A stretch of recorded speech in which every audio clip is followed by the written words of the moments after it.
Pessoal, dentro da sala de aula, lá na Docto, a gente começou a trabalhar a questão da filosofia, a questão do período da filosofia grega, e nós apresentamos alguns aspectos.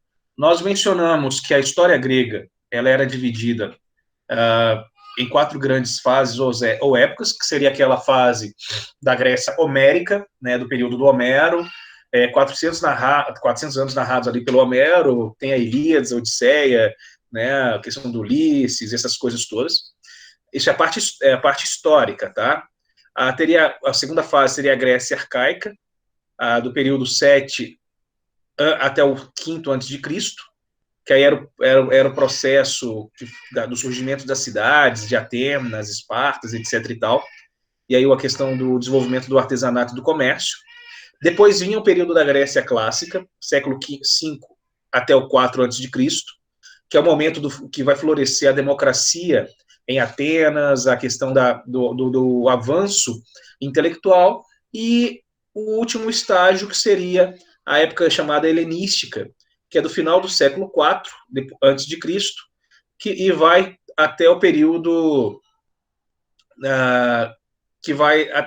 que nós podemos chamar que é os dias atuais, né? Porque a partir do século IV antes de Cristo, o povo grego eles perdem autonomia. Alexandre o Grande, ou Alexandre da Macedônia, vai dominar o território grego. Depois, o Império Romano vai dominar o Império Grego, né? E tanto Alexandre quanto o Império Romano, eles vão ser extremamente importantes para a difusão da filosofia, da difusão do conhecimento grego. Em especial os romanos, porque os romanos eles vão pegar tudo que foi criado dentro da Grécia e eles vão melhorar e vão aplicar, né? Então, nós temos esses períodos históricos.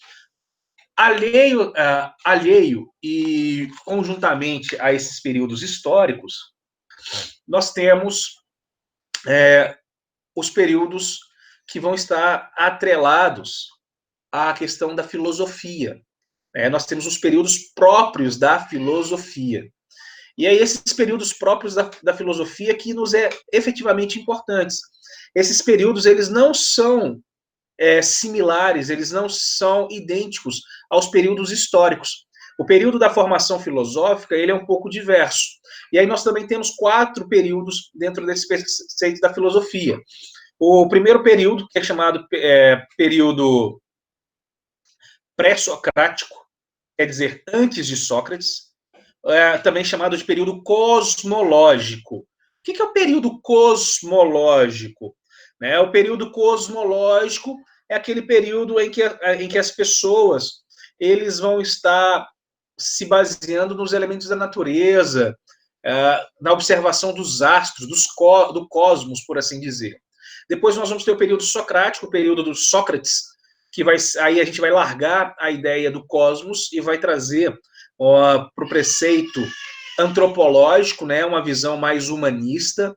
O homem é o centro da razão, ou seja, o homem é o centro das questões, o centro do estudo, a conduta humana, a ética humana, a vida social humana, que a gente dá o nome de política, as técnicas desenvolvidas pelos homens, pela sociedade.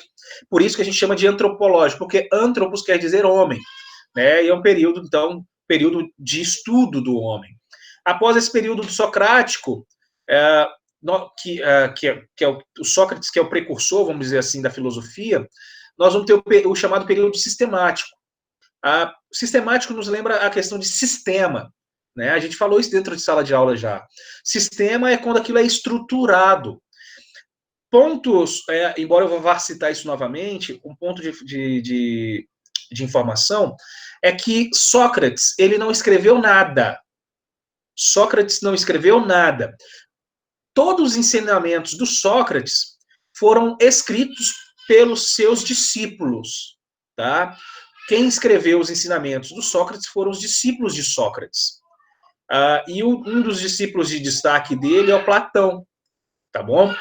E é nesse período mesmo, após o óbito, após a morte do Sócrates, né, entre o século IV e o século III a.C., é que nós vamos ter o período de sistematização, o período sistemático. É o período que vai haver a reunião, a condensação dos pensamentos. Da época lá do período pré-socrático ou cosmológico, o período socrático mesmo, o que era discutido, e aí vai haver o quê? O processo de sistematização, que é a escrita, transformar aquilo ali em textos, transformar aquilo ali em documentos que pudessem ser preservados para a posteridade. Passado esse período, nós chegamos ao período chamado helenístico, ou grego-romano, que é o período que Roma vai adentrar ao domínio do terreno romano e vai misturar, né? E aí você vai ter também o avanço da igreja, a questão da religião, a questão do envolvimento da ética com os valores divinos, né? Mas da divindade cristã, ok? Então, creio eu que foi aí que nós finalizamos a nossa aula na faculdade. Eu fiz esse flashback só para a gente poder lembrar, porque nós ficamos aí uma semana sem se encontrar, né? Então, para não ficar tão perdido. E aí a gente entra agora no período pré-socrático. Cristiano. Pois não. Nós estamos no período helenístico? Nós podemos dizer que sim, o Dalva. Por quê? Porque a gente valoriza aquilo que foi feito pela Grécia, aquilo que foi feito pelo povo grego, né? Então, o período helenístico filosófico, ele vai até o século VI depois de Cristo, que é o momento que acaba o Império Romano do Ocidente, né? Só que depois, quando houve o renascimento cultural, né, lá no século XIII, XIV, nós voltamos para essa essência. Então não houve desenvolvimento, a gente estuda tudo que é antigo, tudo que é velho, nós não temos nada novo. Então, na parte filosófica, o período helenístico, na parte da filosofia, ela se transforma apenas quando a Grécia é dominada pelos romanos. Depois não houve nenhuma contribuição nova. Se você for procurar todos os filósofos contemporâneos, não tem ninguém que pensou algo novo. Eles adaptam a forma de pensar lá do Sócrates, do Aristóteles, do Platão, do Pitágoras, né, que também era um filósofo matemático, e uma série de outros pensadores. Então, nós não vamos ter nada novo. Então, só que é historicamente considerado período helenístico ou grego-romano apenas, né, na parte filosófica, apenas do século III a.C. até o século VI depois de Cristo, que é quando acaba o Império Romano do Ocidente, tá? Ok. Ô, Cris. Pois não, Nai? Você falou que a Roma se misturou, mas ela se misturou com o cristianismo ou ela misturou a cultura com a Grécia? É o quê? Eu não entendi. Não. A primeira situação, a história de Roma, né, não é o objeto nosso não, mas vamos te responder. Nós temos a questão do Império Romano. O Império Romano, ele vai aparecer depois que a sociedade romana já vai ter se desenvolvido. Então, você começa primeiro com a formação da Vila de Roma. Depois da formação da Vila de Roma, você vai ter a expansão da vila. Vai chegar o momento que vai ter a origem a República Romana. Aí alguém tentou entrar, deixa eu dar um... vai ter a questão da República Romana. A República Romana ela vai durar alguns séculos, até que aparece um indivíduo chamado Julius César, né? Júlio César. Quem vai dar início ao Império Romano é Júlio César. O Júlio César era um cônsul, ele vai fazer um golpe de Estado, ele vai ser o primeiro imperador. E aí, com ele concentrando o poder nele, a gente vai ter a fase chamada Império. Esse período do Império Romano, que é o período que vai ter o nascimento aí, para nós que somos cristãos, e é isso dentro da história, o nascimento de Jesus Cristo, é o período que a igreja também ela vai ser incorporada dentro da sociedade romana, e depois nós vamos ter um período chamado da Nova República. E fatalmente vai ser nesse período aí que a igreja ela vai adentrar e vai levar ao fim do Estado romano, entendeu? Então, assim, você tem, dentro da história de Roma, você tem vários períodos também. Então, não é nós estamos falando da filosofia, eu só te citei, Nai, para poder te responder. Nós não temos, a gente não trata Roma, porque Roma, na verdade, ela não cria, a filosofia não é criada por Roma, a filosofia é adaptada e melhorada por Roma. Tá? A filosofia ela é adaptada e melhorada por Roma. Por exemplo, a democracia. Quando a gente fala da República Romana, os gregos já tinham lá a República. Se eu não me engano, é o Platão, ele escreveu, ele tem um texto que chama A República. E a República era baseada no quê? Nos preceitos da democracia, res pública, da coisa pública. Os romanos tiveram a República, o período da República. O Senado romano. Por que o Brasil hoje tem um Senado? Né? Por que o Brasil hoje tem um sistema... Porque os países possuem um parlamento. Né? Por que os países possuem um parlamento? Por conta de Roma. Na Grécia, a democracia, as pessoas iam para a rua, as pessoas falavam, né? Utilizavam da retórica, da oratória para convencer os outros. A gente vai ver hoje isso aí. E na Roma, não. Na Roma, eram os ricos, né? Só depois que o Júlio César entra no poder, para poder criar uma situação de governabilidade, ele começa a nomear senadores, pessoas que não eram das famílias de elite. Tá? Belezinha? Posso? Vocês estão me ouvindo? Sim, ela respondeu. Ela digitou. Não é porque eu não leio, eu não consigo ver. Ah, tá. Ô, Cris, desculpa, é porque às vezes eu acho que eu falando, eu vou te atrapalhar. Essa explicação foi perfeita. Muito obrigada.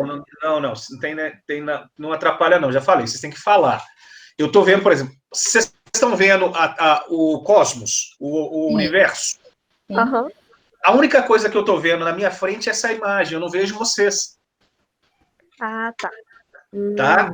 A única coisa que eu vejo é essa imagem, porque como eu estou fazendo compartilhamento com vocês, é essa imagem que aparece para mim. O chat você não lê, não? Não. Ah.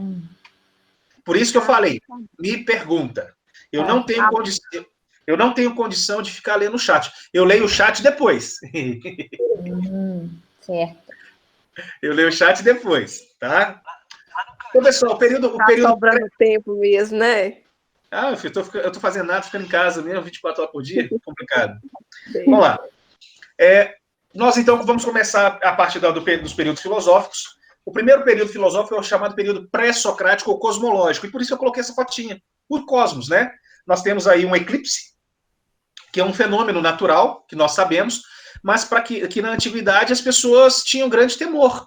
Então, com essa imagem, a gente inicia o nosso pensamento. A característica desse período da cosmologia, ou período cosmológico, né, primeiro ponto, uma explicação racional e sistemática para a origem. Para a origem do quê? A origem do universo, a ordem de funcionamento das coisas, a transformação da natureza, né, a questão dos seres humanos, a transformação do ambiente que nós vivenciamos. Esse período ele começa a criar meios ou modos de se explicar a natureza e explicar as origens das mudanças dos seres humanos. Então, é o momento que as pessoas começam a indagar. De onde que viemos? Para onde que nós fomos? Só que sem promover um questionamento íntimo, olhando para o ser. Você olha uma árvore, você vai lá e coloca uma semente, essa semente ela daqui a pouco tem um tronco, tem um elementozinho saindo ali, e esse elementozinho pequenininho logo é uma árvore frondosa. Espera aí, olha a transformação. O sujeito ele nasce, né, pequeno, ele não sabe falar, daí a pouco ele começa a crescer, ele começa a andar, ele passa a falar, só que aí a feição dele vai mudando, ele vai ficando mais fraco. Ele era forte, agora ele está fraco. Daí a pouco, o cabelo dele era de uma cor, no caso o meu, por exemplo, o cabelo é preto, daqui a pouco o cabelo começa a ficar branco, ele começa a ter marcas, ele começa a definhar, né, que hoje a gente sabe que é a velhice. Então, é o momento que aqui começa um processo de explicação racional. Você começa a pensar e sistematizar essas concepções.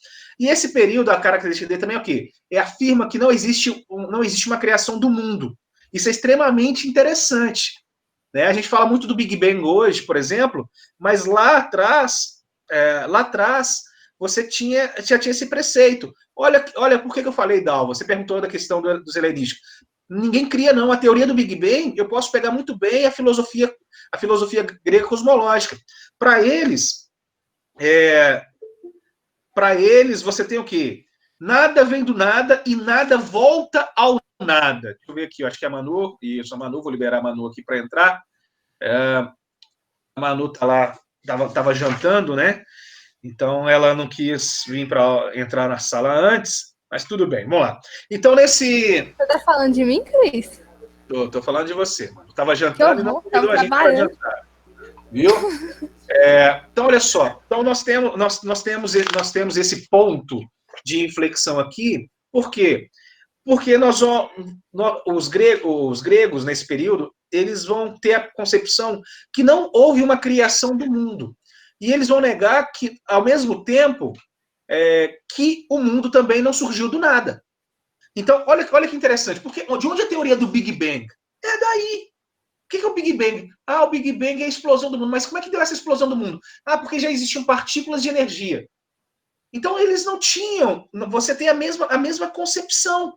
Não é nada novo. Não é nada criado. Alguém que pegou essa ideia, estudou, foi lá, mudou a forma de abordagem, foi lá e mudou a forma de falar e criou a teoria do Big Bang, a explosão do universo. Para os gregos, a última fala que eu dei antes de liberar a entrada da Manuel, nada vem do nada, nada volta ao nada. Ou seja, a vida é cíclica. Algum de vocês já viu o Rei Leão? Sim. No Rei Leão, lá no Rei Leão, olha como é que é o aspecto. Quando você assiste o Rei Leão, o desenho da Disney, tem no início do filme, o Mufasa não, o pai do Simba lá, é a Mufasa mesmo. O Mufasa pega lá o Simba e ele sobe para a Pedra do Rei. Aí ele mostra tudo, mostra todo aquele planalto, né? Aquele planalto africano ali, da savana africana, e ele fala a questão do ciclo da vida, que tudo tem uma ordem, né? Os animais, eles possuem um ciclo de vida, eles possuem uma ordem de vida. Então, que os leões, lá no caso, eles não podem exagerar, mas eles podem comer um antílope, porque o antílope come a grama, e a grama é o leão, quando morrer, ele vai virar a grama. Olha o aspecto cíclico, né? Tudo tem um porquê, nada é novo, tudo se modifica, tudo se renova. E essa ideia, ela vem lá de trás. Não é, por exemplo, como na nossa religião judaico-cristã.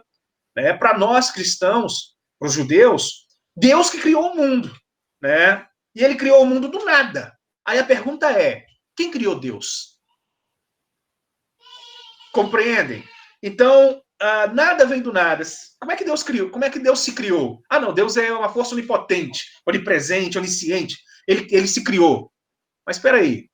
Se nada vem do nada... Uai, no caso é só você ligar a Deus a partícula de energia, ué. Porque então quem criou a partícula de energia, então? Mas aí que é o ponto. Né? É questão cíclica. Isso que eu pensei também.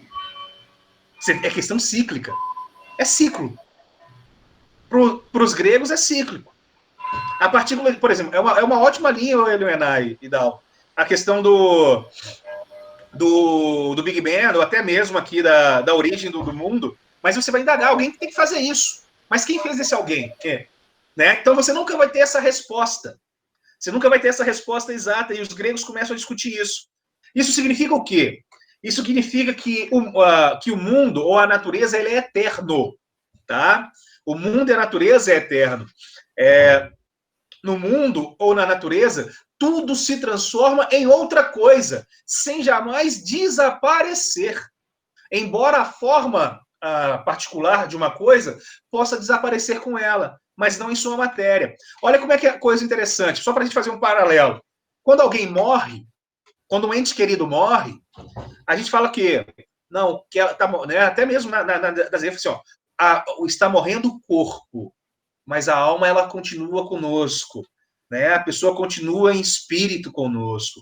Você tem, ou seja, está mudando a partícula, está mudando o contexto do elemento natural, mas ele está se transformando. E esse corpo ele vai virar o quê? Esse corpo ele vai se decompor, esse corpo ele vai virar matéria orgânica, esse corpo ele vai ajudar a nutrir o solo vai gerar grama, vai gerar árvores, vai gerar alimentos, é coisa cíclica. Né? A ideia que se tem é que tudo vai poder ter. Para quem é espírita, o espiritismo fala exatamente isso. É o karma, né? O sujeito ele vai reencarnando. Então, o Allan Kardec ele estudava filosofia. Ele sabia filosofia, olha a ideia dele. A ideia dele é lá, do período cosmológico. Ele só adaptou a questão da crença e difundiu, criando uma religião que é chamada hoje de espiritismo ou kardecismo. Né? Então, você tem uma série de circunstâncias, tá vendo? Outro ponto, o fundo eterno, perene, imortal, de onde tudo nasce, para onde tudo volta, ele é invisível. O que significa? É invisível para os olhos do corpo, mas ele é visível somente para os olhos do espírito, para o pensamento. Olha o aspecto legal da nossa religião, né? Deus você não vê, Deus você acredita, né? Tem uma passagem bíblica que é extremamente interessante, que é de São Tomé, quando Jesus Cristo ele ressuscita, né, lá após sua crucificação, e ele vai aparecer para os seus discípulos, né? E nos discípulos, um deles não vai estar presente. E aí depois ele não acredita. Né? É aquela situação, eu tenho que ver para crer. Né? A ideia da fé é algo extremamente interessante, porque os aspectos são muito próximos. O fundo eterno, né? O fundo imortal, o fundo perene, né? Para onde nós vamos voltar, a gente não vê, a gente acredita. Ele é visto no nosso íntimo, no nosso pensamento, nós idealizamos, nós queremos ser probos, nós queremos ser corretos, nós queremos ter a vida eterna assegurada. E esse fundo eterno, perene imortal e imperecível de tudo onde brota e para tudo onde retorna, é um elemento primordial da natureza, né, que é chamada physis, né, que é chamada physis. A physis, ela vem de um verbo que significa surgir, tá? Fazer brotar, fazer nascer, produzir, né? E essa physis, na verdade, é a natureza eterna e em perene transformação. Vocês já assistiram o Avatar? Eu já. Eu também Quem já. não assistiu, quem não assistiu o Avatar, aproveita a quarentena aí, vai assistir o Avatar, vocês vão ver a minha aula no Avatar. Você vai ver a árvore. É isso mesmo. Você vai ver a árvore, é o que nós estamos falando. Olha o aspecto, é a mesma coisa. Só que é uma aplicação lúdica do cinema. Mas o contexto, ele vem de onde? Lá da Grécia Antiga, do período cosmológico. Ok? Embora, né, da mesma forma, outra característica aqui, afirma que, embora a physis, né, que é o elemento primordial e eterno, seja imperecível, ela dá origem a todos os seres infinitamente variados e diferentes do mundo. Seres que, ao contrário do princípio gerador, são perecíveis e mortais, que somos nós. Deus é imortal e para sempre. Nós somos mortais. Né? Jesus Cristo é Deus, mas foi Deus vindo para a Terra num aspecto mortal. Ele veio para poder sensibilizar, para mostrar, né, para conhecer, né, a Santíssima Trindade. Né? Você tem o Espírito Santo que você não vê. Eu estou fazendo esse paralelo com a religião, igual eu falei com vocês. por favor, não, eu não estou querendo mexer com o credo de vocês, em hipótese alguma, mas eu estou mostrando que os elementos filosóficos, eles existiam muito antes do advento da nossa religião. Eu sou cristão, né? Então, existia antes, a gente tem que ser crítico. Não é porque eu sigo uma determinada religião, não é porque eu penso de uma determinada forma, que eu não possa criticar. Né? A crítica, ela não significa que eu deixo de crer. Né? A crítica significa que eu não aceito tudo aquilo que é me dito. Eu procuro sempre uma origem, uma razão, e aí você tem a questão de fé. Tá? Outro ponto, outra característica principal da cosmologia, afirma que todos os seres, além de serem gerados e de serem mortais, são seres em contínua transformação. Isso é uma verdade. Nós nos transformamos. Uma pessoa ruim pode ficar uma pessoa boa pode ficar uma pessoa ruim. Né? E a gente muda de qualidade e muda de quantidade. A gente reproduz. Né? Nós nos multiplicamos. Vocês já viram aí cadeia de DNA, se tiveram um estudo de biologia, né? Você verifica, o nosso DNA, o meu DNA está nos meus filhos. Não completamente, então, mas uma quantidade do Cristiano está nos meus filhos, está no Eliá e está no Vladimir. Né? Eu tenho DNA dos meus pais, eu tenho DNA dos meus avós. Se você pegar para poder fazer um estudo da minha cadeia de DNA com meu triavô, com meu tetravô, você vai ver um marco ali da referencial da cadeia de DNA. Então, a questão é que você está transformando, você está passando. Todo mundo tem um siso, né? O siso, né? Aquele dente chato lá do fundo, que fica incomodando, a gente não usa para nada. Hoje, para quem, quando ele rompe, a primeira coisa que a pessoa faz, se incomodou, vai lá e arranca, que ele é um dente que não serve para nada. Mas lá na antiguidade, lá na pré-história, esse dente siso, ele era extremamente importante para o homem, para poder comer, para pegar lá a carne no animal, aquela coisa toda. É a força, né? A tração, a pressão. Mas a gente tem isso que é histórico, é uma parte de evolução. Né? Olha só. Olha como é que a coisa muda. O branco amarelece, a cinzenta, ele enegrece. Como assim? A sua pele, bate na sua pele. Se você tiver um hematoma, ele vai estar escuro. Depois ele vai mudando de tons. Até voltar à tonalidade natural. Eu posso voltar. O negro, ele vai acinzentar. Ele vai embranquecer. O novo envelhece. O quente esfria. O frio esquenta.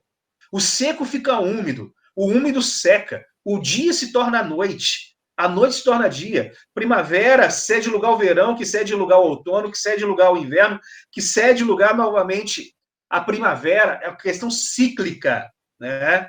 Você tem aí quem está saudável adoece, quem está doente se cura. A criança cresce, a árvore vem da semente, depois ela produz uma semente. Então você tem todo esse contexto. Você muda de quantidade de que forma? O pequeno cresce e fica grande, o grande diminui, o grande diminui e fica pequeno, o longe fica perto. Olha, vocês estão nas suas casas, eu estou na minha casa, nós estamos longe e estamos perto. Eu não estou tocando em vocês, mas eu estou falando com vocês e vocês estão me vendo. Eu não estou vendo porque eu estou com uma outra tela na minha frente.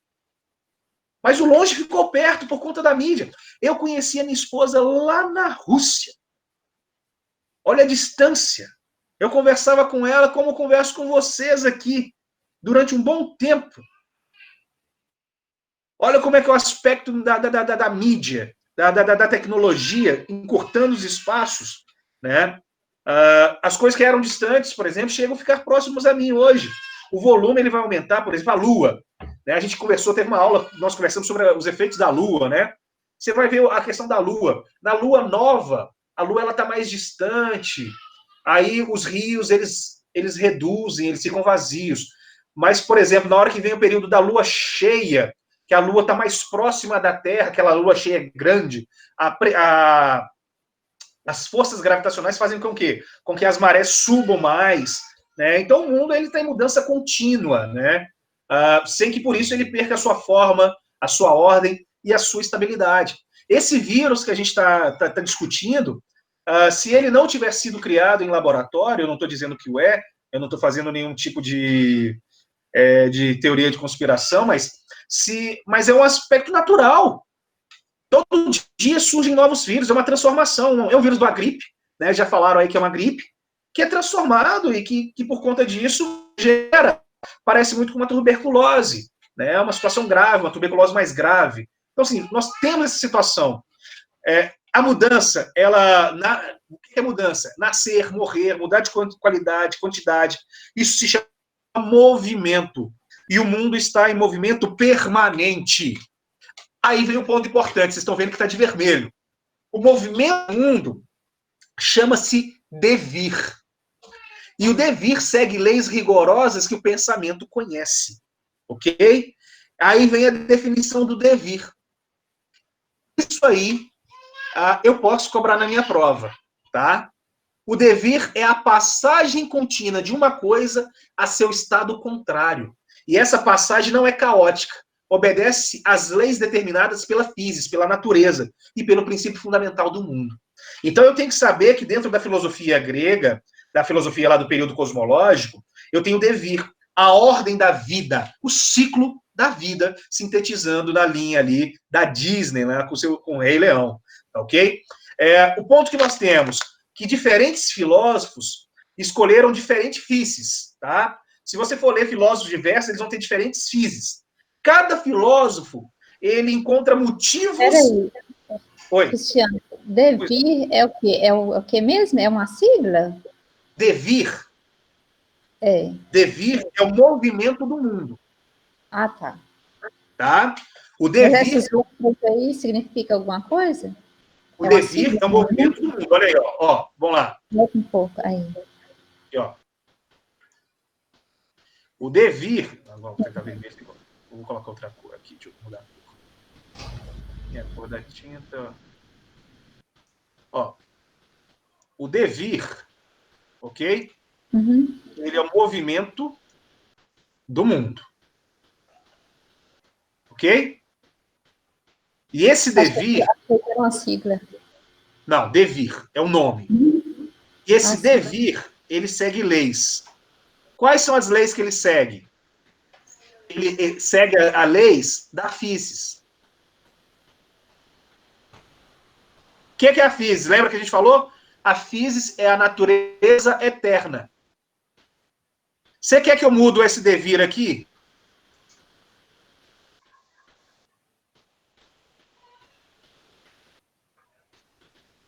Para mim tá dando para entender. Ó.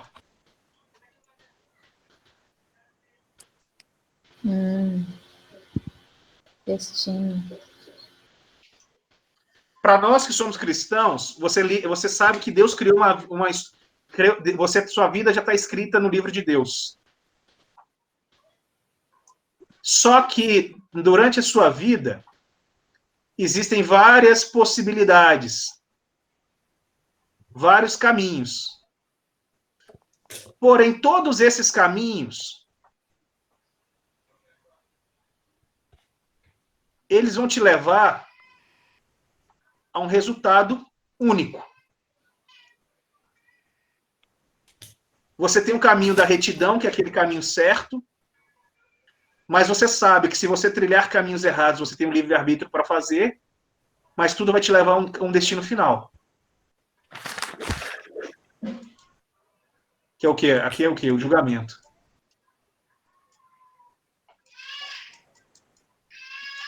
Não é isso que é para nós cristãos, a vida nossa não é essa? Para o cristão é isso. Tá ok? Ok. Então, olha só, o que eu estou colocando para você é o seguinte, que vários filósofos, eles vão ter diferentes físicos, tá? Que é diferentes elementos essenciais, e todos eles vão querer dizer qual que é o princípio eterno, que é imutável para a origem da natureza e suas transformações. Mas o contexto todo sempre vai ser o mesmo, tá ok? Tudo vai ser sempre o mesmo. Então, quando eu tenho esse momento do devir, né, do momento do cosmológico, eu ultrapasso e chego no período chamado socrático, ou antropológico, tá? O que acontece? A sociedade grega ela vai se evoluir. vai ocorrer o desenvolvimento das cidades, do comércio, do artesanato, das artes, né? As artes, você tem lá a comédia e a tragédia grega, né? Você vai ter as artes militares. E Atenas, que é uma das principais cidades, ela vai se tornar um centro de vida social. Né? E como você vive em sociedade, você tem relação política, você tem uma interação política, então ela vai se tornar um centro de vida social, um centro de vida político, um centro de vida cultural para a sociedade grega. E esse período aí é um período de grande florescimento, de grande esplendor, ele vai ser chamado de século de Péricles, tá? É o período que vai haver o florescimento, né, o maior desenvolvimento da democracia, tá? Nesse período aí, com esse advento da democracia, vai surgir algumas características importantes, tá? Em primeiro lugar, essa democracia, ela vai afirmar a igualdade de todos os homens adultos perante as leis e o direito de todos os homens adultos participarem diretamente do governo da cidade, que nesse caso é chamada de polis, tá? Então, primeiro ponto, com a questão da democracia. E o segundo aspecto, a democracia sendo direta, ou seja, sendo exercida pelo próprio cidadão, né, pela própria pessoa. Quem é essa pessoa? Quem é esse cidadão? O homem adulto, grego, né? Pelo cidadão, e não por uma eleição de representantes, como acontece conosco, era garantido a todos os homens, a participação no governo.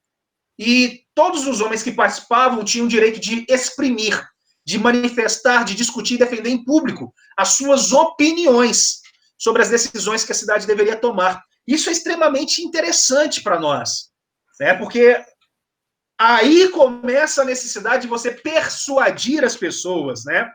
E para que a pessoa pudesse conseguir que a sua opinião ela fosse aceita nas assembleias, né, nas reuniões, o cidadão ele precisava fazer com que ele precisava ser capaz de falar e ele precisava ser capaz de persuadir, né?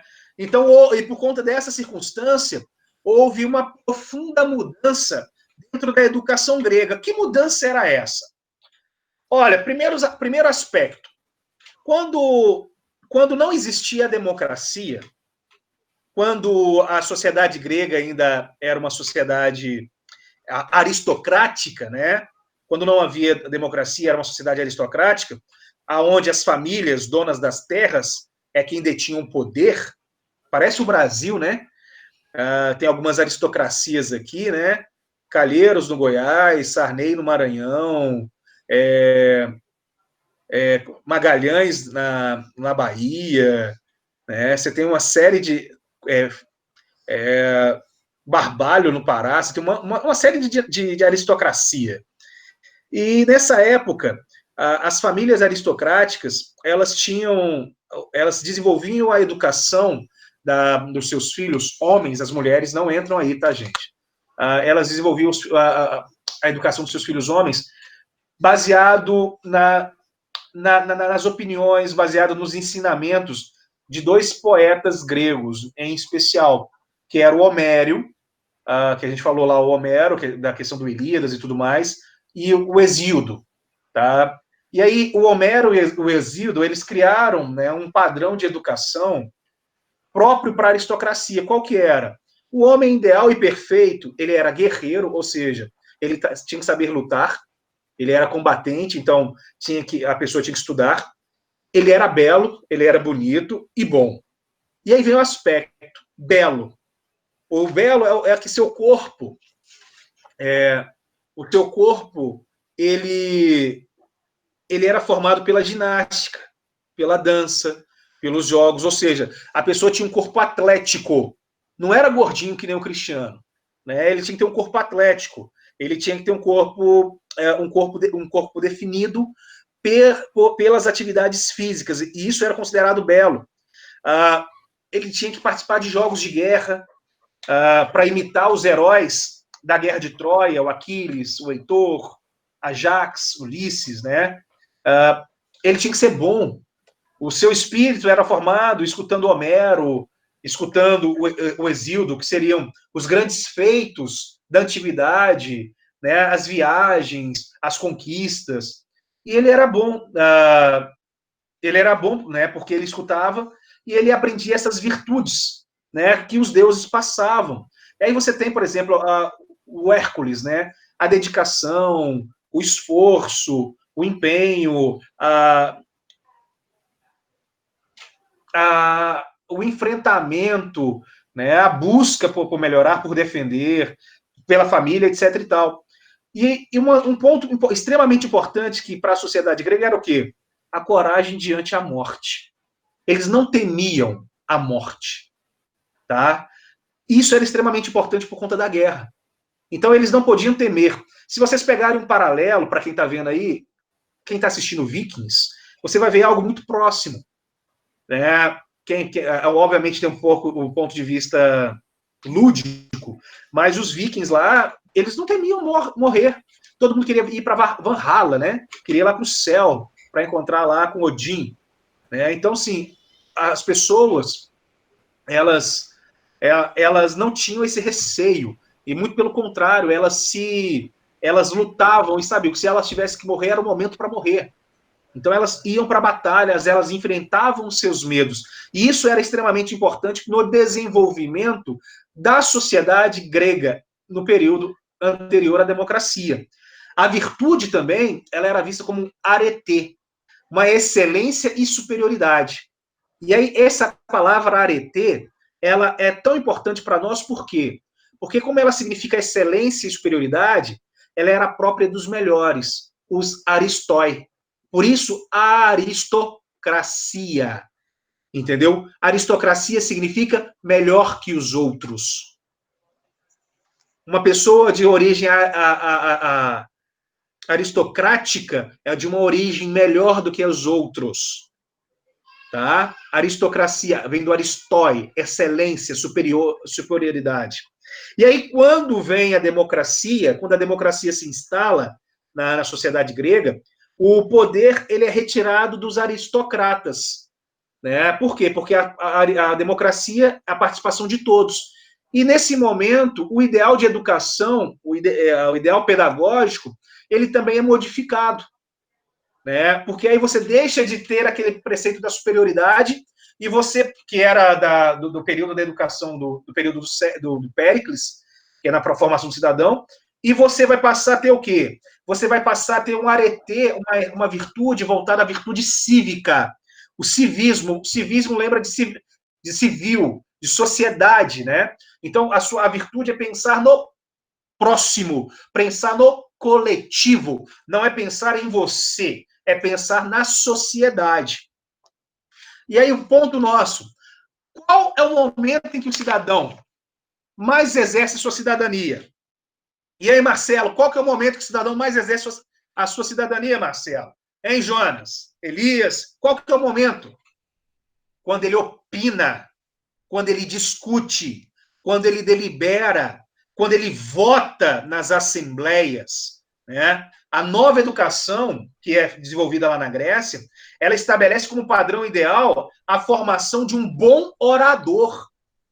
Por quê? Porque já que era feito em assembleia, era feito perante a sociedade, você tinha que saber falar em público e você tinha que ter condições de persuadir os outros dentro do aspecto da política. Você tinha que ter condições do quê? Você tinha que ter condições de transmitir a sua informação e, ao transmitir a sua informação, fazer com que as outras pessoas acreditassem e acolhessem a ideia que você estava apresentando. Né? Para dar aos jovens essa educação, o que acontece? Se eu tinha lá no período do Péricles, eu tinha uma educação baseada no Homero, né, nos textos, que era mais para guerra, para luta e tudo mais, quando vem a democracia, eu tenho que fazer uma modificação nessa figura. Para dar aos jovens, né, essa educação, vai haver uma modificação, vai se mudar um paradigma. E aí vai surgir um grupo de pessoas chamadas sofistas. Tá? Os sofistas vão ser os primeiros filósofos do período socrático. Tá ok? Os sofistas, eles vão ser os primeiros filósofos do período socrático. Porque eles vão começar a utilizar a oratória, eles vão começar a utilizar a retórica, eles vão começar a utilizar a fala para persuadir. E aí, o que faziam, o que diziam esses sofistas? Né? Esses sofistas, eles diziam que os ensinamentos da filosofia, da cosmológica, estavam cheios de erros e contradições, que aqueles estudos da cosmologia... Oi? Você pode voltar um slide? Que eu estou tirando foto dos slides, aí eu não peguei, não. Aí. Está tirando foto dos slides, né? Obrigada. Tirou? Tirei, pode passar. Tá vendo? Olha só. Ó, Cristiano, manda isso Isso aí. Vou mandar para vocês. Manda para nós, por favor. Vou mandar tudo. E aí, o que faziam esses sofistas? O que eles diziam? Primeiro ponto, eles diziam que os ensinamentos da filosofia, né, dos filósofos cosmológicos, da cosmologia, eles estavam cheios de erros, né? Estavam cheios de contradições e que não tinham utilidade para a vida da cidade. E eles se apresentavam como mestres da oratória, da retórica, né? E afirmavam que era possível ensinar os jovens essa arte de ser bons cidadãos. Olha que interessante. Aí eu levanto a indagação para vocês. Será que saber ter uma boa oratória significa que vai fazer a pessoa um bom cidadão? Adolf Hitler tinha uma oratória fabulosa. Talvez vai fazer ele ser mais enganador, né? Mais persuasivo. Exatamente. A arte que era essa do sofismo, a questão da oratória, é a arte da persuasão. Né? Você persuadir, você fazer com que a outra pessoa ela fosse convencida do que você pensava. Adolf Hitler, ele conseguiu convencer toda a Alemanha. Adolf Hitler conseguiu convencer toda a Alemanha. Olha o ponto. Benito Mussolini, Getúlio Vargas, Luiz Inácio Lula da Silva, Jair Bolsonaro, questão da oratória. O Bolsonaro até que não, porque o problema dele é mais a fala. Né? A conduta, o que ele fala no momento de ausência de razão, que é o problema. Mas olha a questão da persuasão. Todos os estadistas, eles têm que falar e eles têm que levar ao conhecimento. Né? Eles têm que se fazer convencer. Às vezes ele tem que ensinar para a pessoa, ele tem que convencer a pessoa que aquilo que ele está propondo, mesmo sendo ruim, é o ideal. Mesmo sendo ruim, é o ideal. Por exemplo, nós estamos agora numa situação de discussão, me permito fazer um paralelo, que nós tivemos um pronunciamento do presidente e aí ele não soube se expressar. Mas o que ele queria dizer é extremamente válido, e eu falo por mim, é um posicionamento meu, e eu passo a refletir. Né? Eu estou dentro de casa. Eu estou dentro de casa. Eu estou dentro de casa e para mim estar dentro de casa hoje é muito cômodo. Porque o meu escritório, embora ele esteja fechado, ou seja, eu não estou recebendo pelo meu escritório, meus clientes não vão me pagar, obviamente. É uma tristeza. Eu estou recebendo da Docto, que eu estou recebendo da Docto, que para mim está razoável, não é menos do que eu gasto, mas como eu não estou andando de carro, eu não estou fazendo nada, então meus gastos diminuíram. Meus gastos físicos, fixos, que é a escola do meu menino, essas coisas, não continua. Aí eu vou ter que, se eu tiver uma reserva, vou ter que usar uma reserva. No caso, eu tenho uma reserva. Então, para mim, por enquanto, está cômodo. Mas e aquela outra pessoa que não tem o que eu tenho? E outra, vocês estão aí. A Eloenay, por exemplo, trabalha no comércio. Se o comércio ficar efetivamente fechado por muito tempo, a tendência é que a empresa, ou ela feche as portas, ou ela demita boa parte dos funcionários. O problema dele não foi falar o que ele falou. O problema dele foi falar como ele falou. Ele poderia ter sido mais persuasivo. Poderia ter sido mais empático. E era isso que os sofistas faziam. Era isso que os sofistas ensinavam as pessoas. Apresentar. Fazer-se convencer. Convencer os outros. Tá? E aí vem o ponto. Desse período do sofismo, aparece um filósofo chamado Sócrates. O Sócrates, ele vai se rebelar contra os sofistas, ou seja, o Sócrates, só para título de curiosidade, é considerado o patrono da filosofia. Para o estudo da filosofia, esse é o primeiro filósofo, tá? E o Sócrates, ele vai se rebelar contra o sofista. Por quê? Ele vai dizer que os sofistas não eram filósofos, pois ele não tinha amor pela sabedoria, ele não tinha respeito pela verdade. Aí, viu, Elianai, que você falou? Ele apenas defendia qualquer ideia desde que fosse vantajoso. A persuasão não é porque você acredita naquilo, não é porque aquilo é verdade, é porque aquilo é vantajoso. Hoje, por exemplo, é vantajoso fechar o comércio? É. Para quem vai ganhar algum ponto com isso? Aí alguém vira para mim e fala assim, mas Cristiano, tem gente morrendo. Sim. Para quem guardou dinheiro, né? Oi? Para quem guardou dinheiro, né? Exato, Everton. Quem fica em casa, ok. Mas tem gente morrendo? Tem. Mas todo dia morre alguém. O Rio de Janeiro, por conta da guerra civil do Rio de Janeiro, morre mais do que o vírus está matando. Por dia.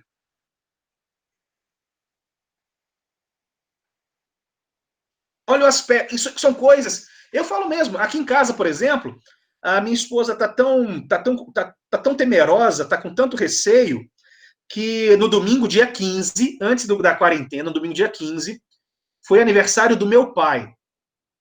E aí eu estive na casa do meu pai, a minha avó estava gripada, minha avó estava muito gripada, passando muito mal. Velhinha, minha avó já está com quase 90 anos.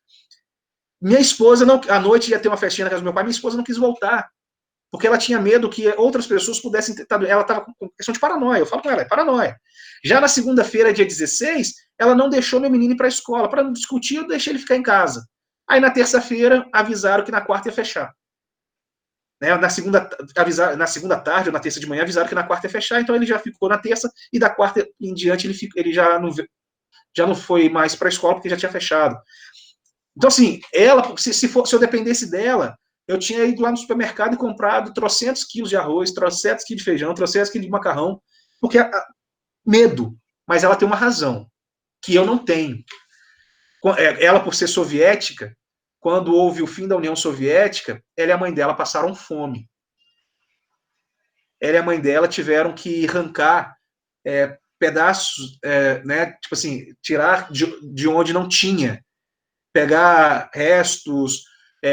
como assim, matar o cachorro para poder comer. Desculpa.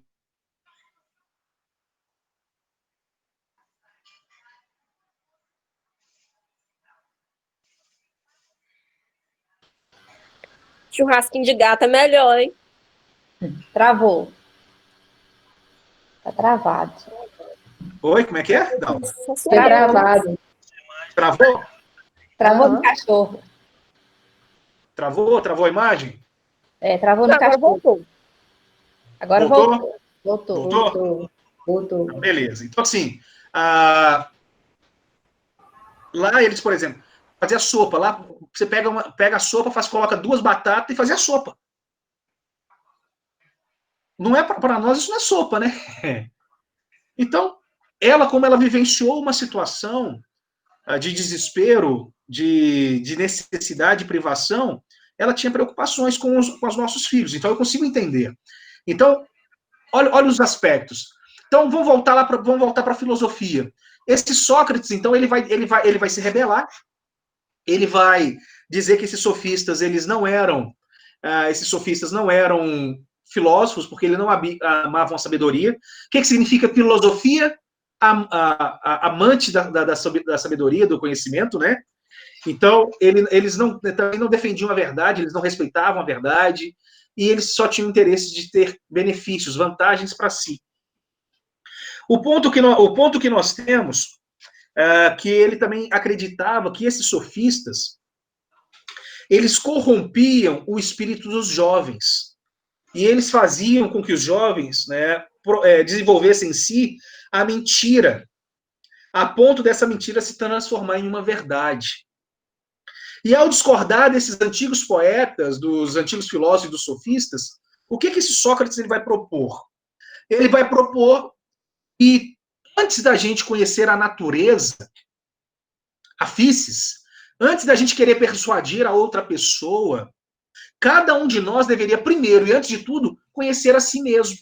Então o indivíduo ele deveria conhecer a si. E daí vem a expressão conhece-te a ti mesmo, né? E ela estava gravada no templo do apóstolo. Você tem que conhecer você. Você tem que saber o que você é, quem você é. Lembram da nossa primeira aula que eu perguntei? Quem é você? O que você é? Né? Todo mundo falava o nome, alguma coisa, mas você tem que saber quem você é, de onde você vem, para onde você vai. Né? E aí, nesse momento, você vai chegar ao quê? Ao preceito da sabedoria.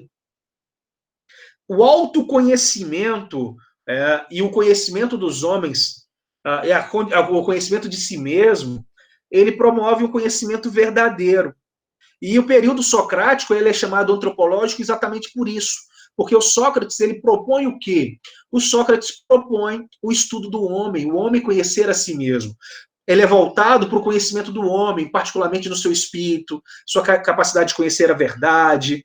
Né? Então, Sócrates ele tem esse aspecto. O Sócrates fazia perguntas sobre as ideias, sobre os valores nos quais os gregos acreditavam e julgavam conhecer. Perguntas que deixavam, por exemplo, quem ouvia, quem era indagado, embaraçado, irritado, curioso. Por exemplo, o que é belo? O que é ser bonito? O que é beleza? O que é? O que é a verdade? O que é a mentira? O que é certo? O que é errado? E o interessante da história do Sócrates é que toda vez que ele fazia essas indagações, as pessoas não tinham respostas. E ao não terem respostas, faziam a retórica para o Sócrates. Então, o que é? E o Sócrates respondia: só sei que nada sei. Então, a expressão do só sei e nada sei, ele queria dizer o quê? Que só o fato, e aí tá, o fato de eu saber isso, que não sei, já é uma vantagem sobre aquela pessoa que acha que sabe. Então, ele tinha consciência da sua própria ignorância. Então, esse é um alicerce. A consciência da própria ignorância é o começo da filosofia. Você saber que você não sabe, que você não é o detentor da verdade plena, já é o início, já é o start, o começo, né, o alicerce da filosofia, do desenvolvimento filosófico. E o que o Sócrates procurava? A essência. A essência da coisa verdadeira da coisa, a essência da ideia, a essência do valor. No dia, eu citei esse embate do depoimento do Bolsonaro, porque eu tenho grupo, eu participo do grupo de vocês, do lado do tio Oswaldo, né? E eu me posicionei naquele grupo. Então, eu falei, aula de filosofia, para pensar. E eu me posicionei naquele grupo e eu coloquei algo que eu pensava. No mesmo dia, a família do meu pai começou a brigar. E um primo meu, dois primos, né? Minha prima é sindicalista e o outro primo é empresário. E eles começaram a brigar entre si. E aí entrei no meio da conversa, falei assim, olha, ela tá certo e ele tá certo. Aí eles ficaram assim, mas como assim? Falei, tá certo. Ela defendia que todo mundo tinha que ficar em quarentena, porque tinha que preservar a vida. Para ele, tinha que acabar a quarentena, todo mundo voltar ao trabalho, porque a empresa dele vai quebrar. E os dois estão certos. Os dois estão certos. Cada um está olhando o que é melhor para você, cada um está tentando persuadir. E aí eu coloquei meu posicionamento para eles. Falei, olha, vamos pensar. No momento, a minha solução final foi, no momento, vamos ficar. No momento, vamos ficar de quarentena, vamos ficar em casa. Vamos esperar mais uns dias. Você tem seu negócio, você tem dinheiro, segura um pouco aí. Continua pagando seus funcionários. Você está recebendo do governo porque você é professora pública? Fica em casa, porque você não vai ter problema também. Mas daqui a pouco a gente vai ter que pensar, será que vai ter que... Ou nós vamos enfrentar o nosso medo para poder não morrer de fome.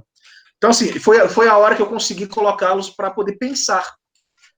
Então, você tem que levar as pessoas, no caso, utilizando da filosofia, a se questionar. Né? Você tem que buscar a essência. Mesmo que isso doa. E procurar o conceito, e não só uma opinião. Tá? Você tem que procurar a essência, o conceito, e não apenas uma opinião. E essa opinião nós temos. Tá? Eu tenho que procurar a definição da coisa, das ideias, dos valores, para que se possa desenvolver. E aí vem aquela indagação. Ei, vocês não estão interagindo comigo, então eu estou interagindo comigo mesmo, tá? Ei, o que é uma opinião? O que é um conceito? Qual que é a diferença disso, já que você está falando? Né? A opinião, ela é instável. Ela é mutável. Ela depende de cada um, do seu gosto, da sua opinião, da sua preferência. Eu posso virar e falar, olha, o Marcelo é um cara bonito. A Eloenay é uma moça bonita. É uma opinião minha. Amanhã ou depois eu posso mudar de ideia. Pode colocar uma pessoa parecida com o Marcelo, parecida com a Eloenay, e eu achar que não é bonito. É mutante. Ela é instável. Isso é uma opinião. Tá? A opinião, ela varia da pessoa para pessoa, do lugar para um outro lugar, da época ou de época. Para nós hoje, na nossa opinião, na opinião midiática, a mulher bonita é a mulher magra, a mulher cabelo liso, né? É o belo. Isso não é o belo. As brasileiras hoje todas querem estar saradas, pernas torneadas, barrigas trincadas, braços torneados. Isso é a opinião do belo hoje, sua. Mas daqui a 5 anos, daqui a 10 anos, pode ser que mude. Quando você olha lá atrás, o belo, a opinião, o belo era o quê? Era a mulher mais gordinha. Tanto é que você vê muitos quadros antigos, né, pessoas mais cheinhas, as modelos, né, pega lá uma Mary Monroe. A Mary Monroe era cheia de curvas. Não que ela fosse gorda. Né? Grace Kelly, você tem uma série de outras atrizes, todas elas com contornos. Hoje, 90% das atrizes são o quê? Esguias, sem formas, para poder se adaptar a qualquer papel, a qualquer personagem. São opiniões. Isso é a minha opinião. Isso é a minha opinião. E aí você tem um conceito. Oi? Não. Não. O senso comum é quando várias pessoas pensam sobre o mesmo assunto. Mas não é isso, então? Se o belo é algo comum para a sociedade, é um senso comum, é não? Eloenay, Diga. você me acha bonito? Bonito. Se eu perguntar para a Dalva pode virar e falar assim, não, Cristiano, você não é. Eu posso perguntar para a Manuele, ela vai falar assim, não, Cristiano, você não é. Eu acho isso. Eu vou perguntar para o Marcelo, e você vai falar que eu quero mais. Você entendeu? Isso é uma opinião. Muda. Depende de cada um, do gosto. Da Mas a questão da beleza não seria... Não a pessoa. Por exemplo, eu como pessoa, as pessoas olham para mim, isso é um senso comum que eu sou bonita ou feia. Mas o padrão beleza é um senso comum, não? Não. Aí nós estamos falando de outra coisa. Aí nós estamos voltando lá, lá atrás. Aí eu estou falando de uma percepção. Eu estou falando de uma percepção. Tá, agora eu entendi. A percepção é o senso comum, então. O senso comum é uma percepção. Tá correto. A percepção está em cada pessoa. E que não é verdade, porque não necessariamente é verdadeira. Sim, mas eu não entendi, tipo assim, porque o senso comum, ele também é mutável, certo? Ele é mutável, sim. Então não entendi, foi nada. Não, vamos lá, Nay. Não. Ó, seguinte. O que é o senso comum? Hoje. Qual que é o senso comum hoje? Em relação a quê? Em relação a essa situação toda? Vão ficar em Todo mundo casa, vai né? morrer. Isso, vão ficar em casa, né? É. Esse é o senso comum. Isso significa que é uma verdade? Não. Não é. É um senso comum. É um sentimento, é uma ideia. E o seguinte, depende do... Depende, é igual o Everton fez a intervenção ali, depende também da pessoa. É muito fácil eu falar para todo mundo ficar em casa. Eu escutei num programa um cara falando, achei muito interessante. Eu vejo tudo, vocês sabem disso. O rapaz, né, um apresentador, ele virou e falou assim, olha, é muito fácil você falar fica em casa, mas você tem um porteiro, você tem a faxineira, você tem o motorista do ônibus, você tem um frentista, você tem um caminhoneiro, todo mundo está trabalhando. Se o porteiro do seu prédio não trabalhar, você vai ficar louco. Se o entregador da comida do fast food lá, do iFood, não trabalhar, você vai ficar louco. Se o supermercado não abrir porque não tem um vendedor, você vai ficar louco, porque você tem que comprar, você tem que comer. Mas os caminhoneiros estão passando fome na estrada. Porque Exato. A Eli da defensão dos caminhoneiros, ó. Você entendeu? Olha os pontos. Mas o senso comum todo é o quê? Fica em casa, vamos fechar tudo. Mas ele muda. Na hora que você começa a pensar, tem um senso comum, ele vai depender do grupo. O grupo, por exemplo, o grupo de empresários, o senso comum deles é que não tem que fechar. Você viu que eles fizeram tipo uma reivindicação para abrir dia 30? Sim. Pois é, você quer matar todo mundo. Você ri, né? Porque eu vou ter que atender as velhinhas. Olha, Zelinho não vai lá não, o Zelinho vai ficar em casa. o Zelinho não vai poder sair, você vai atender só os novinhos. Tá? Ah, então tá bom. Assim, a parte. Mas é um senso comum. E quer ver como é que é importante? Se esse vírus não fosse tão perigoso, você acha que os países, por exemplo, os Estados Unidos liberou ontem 2 trilhões de dólares. O G20 liberou 5 trilhões de dólares. O Brasil já liberou 600 bilhões de reais. Você acha que se fosse uma coisa tão trivial, haveria uma movimentação econômica tamanha? Não. Só que é uma situação. Você vai ter que ver. Então você tem uma opinião, a opinião do cristiano. Ela é pessoal. O senso comum é de um grupo. Ambas as situações, ela pode ser mutável. Ok? Mas quando a minha opinião for a mesma que a sua, por exemplo, então aí ela já não é opinião mais, vira senso comum. Aí nós dois entramos no senso comum. Ah, sim. Que é um consenso. Olha, consenso, senso comum. Ah, legal a explicação aí. Entendeu? A opinião é do cristiano. Se o cristiano e o Elias pensam iguais, eles possuem um consenso. É um senso comum dos dois. Ah, correto. Opinião, então, é só individual. A opinião é minha. Correto. Ela é pessoal, pessoa para pessoa. O consenso ele já está para grupo. Sim. Uhum. Ok? Ok. Bem explicado, professor. E aí você tem... Oi? Bem explicado, é essa dúvida aí que eu tinha. Não, tranquilo. E aí, nós temos o quê? Nós temos a questão do conceito. O conceito, ao contrário da opinião, é uma verdade intemporal, ou seja, uma verdade universal. E é necessária para o pensamento, que o pensamento descobre, é algo que continua. É a essência universal, ela é intemporal, ela é necessária para alguma coisa, é conceito. Aí vem o ponto. Como é que eu vou saber disso? O Sócrates, por exemplo, ele não perguntava se a coisa era bela, ele perguntava o que é beleza. o que é beleza?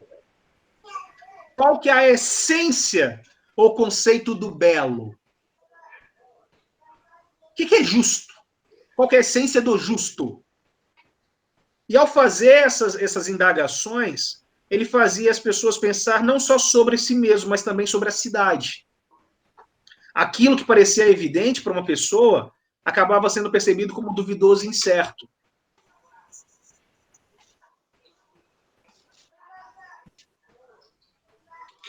Isso é extremamente importante para nós. Os poderosos têm medo do pensamento. Porque o poder ele é mais forte se ninguém pensar. Se todo mundo aceitar as coisas como elas são, como nos dizem e nos fazem acreditar que elas são. Se nós pensamos,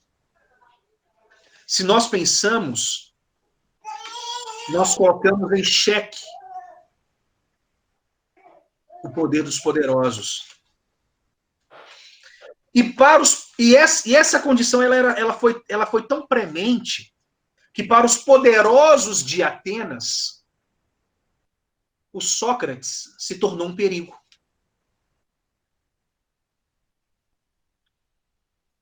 Porque ele fazia a juventude pensar.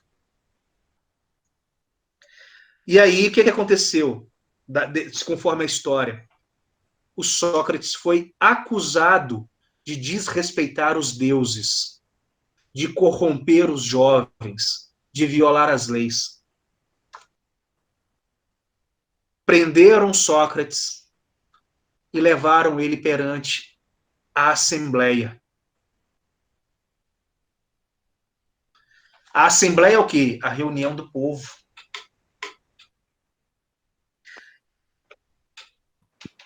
E vem aquele posicionamento.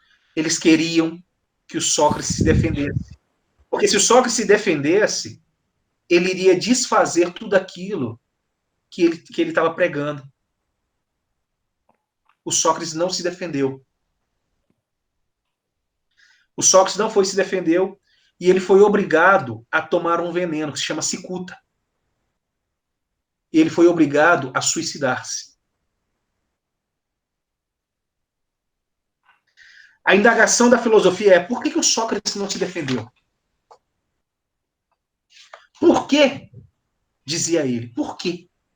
Por que o Sócrates não se defendeu? E aí ele expressou: por que você não se defende? Porque se eu me defender, eu estarei aceitando as acusações. Eu não as aceito. Se eu me defender, o que os juízes vão exigir de mim? Que eu pare de filosofar? Eu prefiro a morte a renunciar à filosofia. Essa foi a resposta dele. Por que ele não se defendia? O Sócrates nunca escreveu.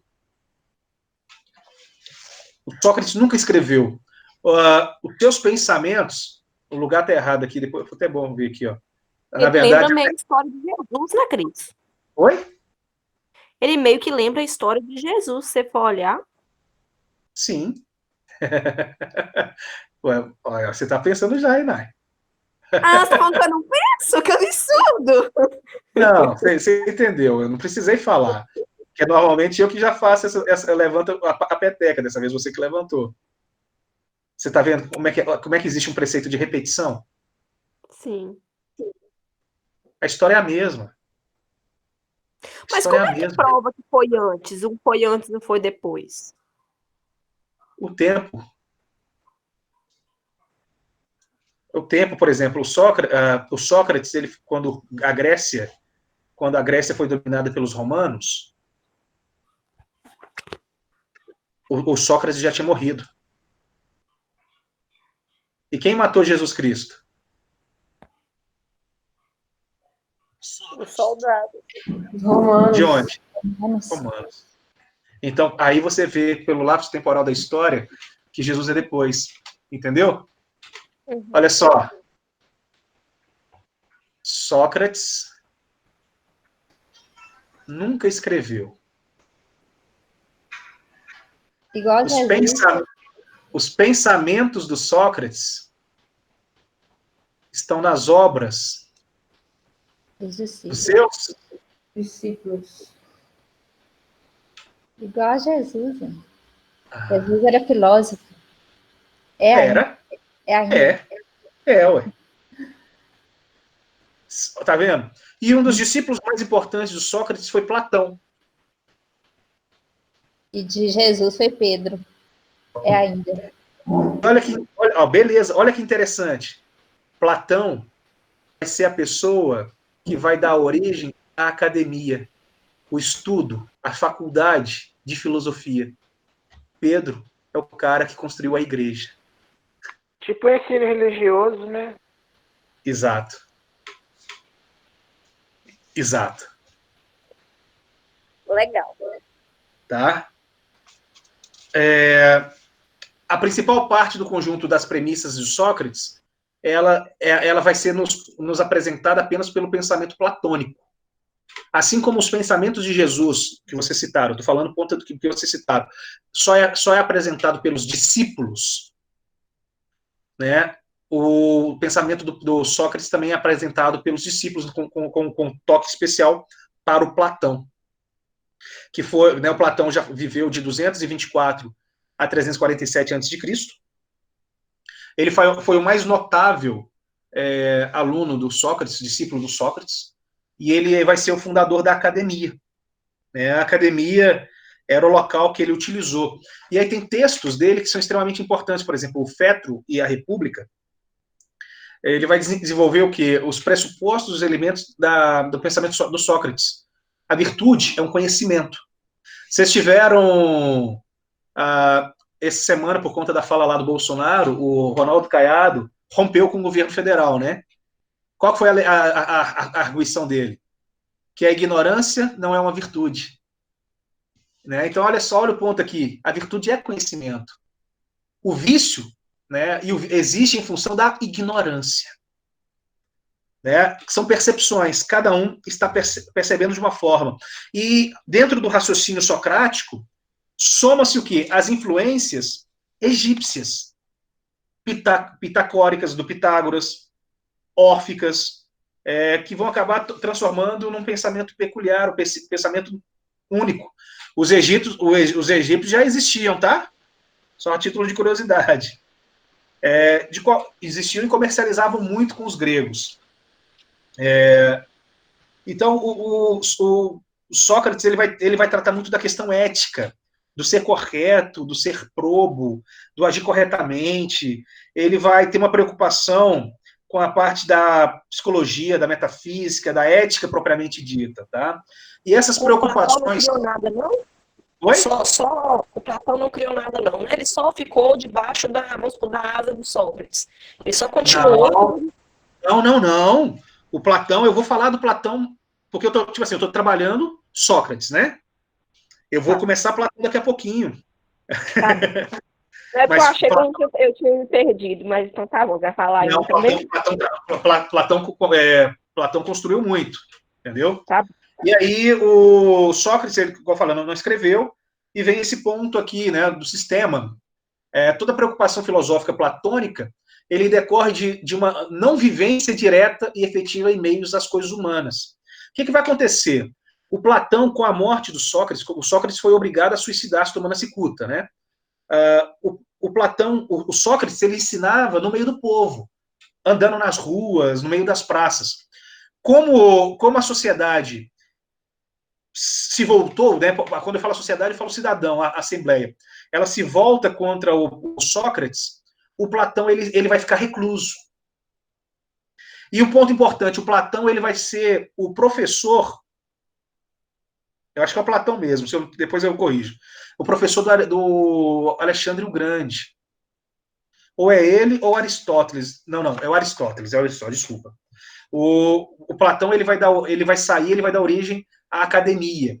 Ele vai criar um lugar afastado da cidade, ele vai criar um local de estudos. Ele não vai ensinar no meio da sociedade, ele vai ensinar afastado. Tanto é que quem tiver viajar a Portugal, por exemplo, quem for a Coimbra, vai ver que a faculdade de Coimbra, hoje nem tanto, mas ela é no alto de um morro. Ela é afastada, ela é muito próxima da ideia da ideia do Platão. Afastar. Os mosteiros é afastado, é onde você estava mais próximo da divindade, da natureza, do céu, entendeu? E todo esse sistema filosófico platônico, ele vai decorrer do pressupostos de transcendência. A alma, né, da preexistência da alma, da reminiscência das ideias, da subsistência da alma, a alma modificação. Tudo vai se adaptando, tudo vai melhorando, tudo vai evoluindo, né? O Platão, diferente do Sócrates, ele vai se distanciar da política, das atividades prático-políticas. O Sócrates, como eu falei, ele ensinava no meio da rua. O Platão, né? O Platão ele já vai ensinar na academia, porque o Platão ele ficou desgostoso com a questão dos governos, da tirania que ele sentiu. O Sócrates ele via na prudência, na foronesis. Olha, essas palavras vocês têm que gravar, tá? Que eu posso perguntar na prova. O Sócrates via, por exemplo, na questão da foronese, a foronese, a prudência, foronese. Ele via a virtude de caráter fundamental para alcançar a harmonia. A prudência, ela estava incorporada no seu método de ensinar e de ideias com a vista da realização de uma educação, da educação cidadã. Aí você tem lá educação, panteia, paideia, né? Paideia quer dizer educação. E aí a condenação do Sócrates inicia o processo acadêmico de distanciamento da cidadania participativa. É uma derrocada da ideia da perfeição democrática. E é interessante que é com a morte do Platão, do Sócrates, que efetivamente a gente deixa de ter a possibilidade de uma sociedade democrática nos dias de hoje. Porque as pessoas elas passam a não querer questionar. Hoje, por exemplo, nós não questionamos. É uma infelicidade. Hoje nós não participamos da nossa vida política. É uma infelicidade. A gente deixa que aqueles sujeitos lá façam e falem o que eles bem entenderem e nós não damos nossa opinião. O que eles decidem é isso mesmo. Né? Nós não participamos ativamente, a gente não cobra, a gente não vai atrás, a gente não corre, a gente não se fiscaliza. E o Sócrates, ele propunha as pessoas a fazerem isso, a questionar, a serem pensantes. E hoje a nossa estrutura social quer que a gente não pense. A gente cumpra. É um enlatado, né? Como diria o Renato Russo, na geração Coca-Cola, né? Enlatado de USA, geração Coca-Cola. Nós somos padronizados. A gente pensa de um jeito só. A gente não tem uma visão fora da caixa. Vocês leram um texto do Mito da Caverna, né? E o Mito da Caverna ele nos apresenta exatamente isso, a necessidade, né? A necessidade de se mudar, a necessidade de se alterar todo um contexto. E aí o que é a prudência? A foronese socrática, ela converte uma vida teórica, a bioteóricos, né? É declarada como a melhor das formas de vida e passa a servir como modelo de felicidade humana. Você vai viver bem consigo mesmo, você vai se conhecer e você vai se realizar pessoalmente, né? Você vai desenvolver lá os aspectos, a filosofia, você vai ser filósofo, você vai ser um cavalheiro, você vai ser um artesão, se aquele estilo de vida, aquela coisa te apetece, se aquilo te nutre, né? Você busca a felicidade. Todos nós hoje buscamos a felicidade, essa premissa de buscar a felicidade humana, ela vem dos adventos de onde? Da época lá do Sócrates, tá? Tudo isso, ele era separado em uma tripartição da alma. Isso é importante para nós, pessoal.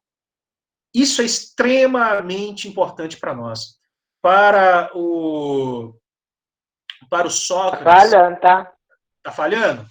Tá falhando. Estão me vendo? Aqui não tá falhando, não, tá normal. Aqui também não. Então, só para O mim meu tava poder... falhando também, mas voltou. Tá falhando, tá falhando.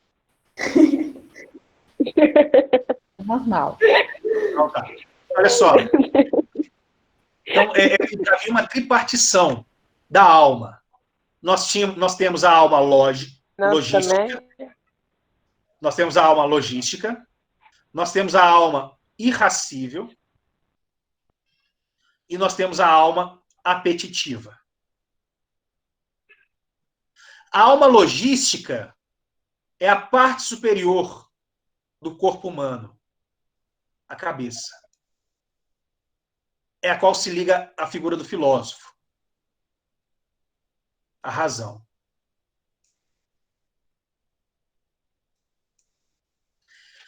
A parte irracível é a parte mediana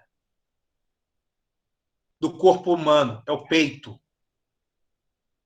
É caracterizada pela coragem como virtude cavaleiresca. É o quê? É a paixão.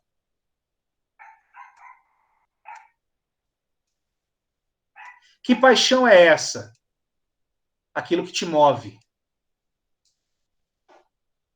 É aquilo que te move. Aquilo que te faz viver. E eu tenho a alma apetitiva. É a parte inferior do corpo humano. O baixo ventre. Para quem não sabe o que é baixo ventre, são os órgãos genitais, tá? É a parte que se liga com os artesãos, os comerciantes, o povo. É o quê? O libido.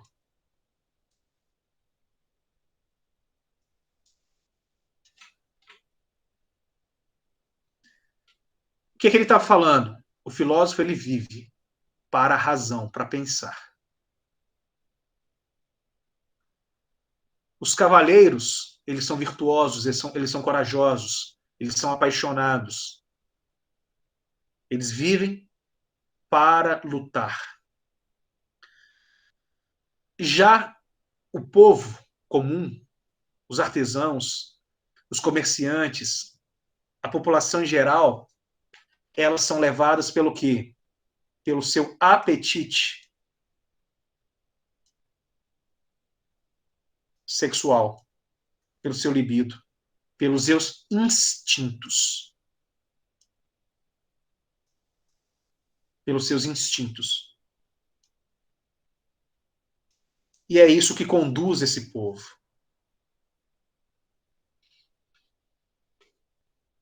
É extremamente interessante a gente fazer essas pontuações. É extremamente interessante a gente fazer essas pontuações, porque essa ideia ela vai prevalecer durante muito tempo. Né? Até hoje, se você for fazer algumas análises, quais são as famílias que possuem maior número de crianças? É o povão. É o povão. Eu não estou fazendo crítica. Eu não estou fazendo constatação. Eu estou fazendo uma retórica para vocês pensarem. O povão é o quê? É paixão. Libidinosa. É apetite sexual. É o baixo ventre. É uma alma apetitiva.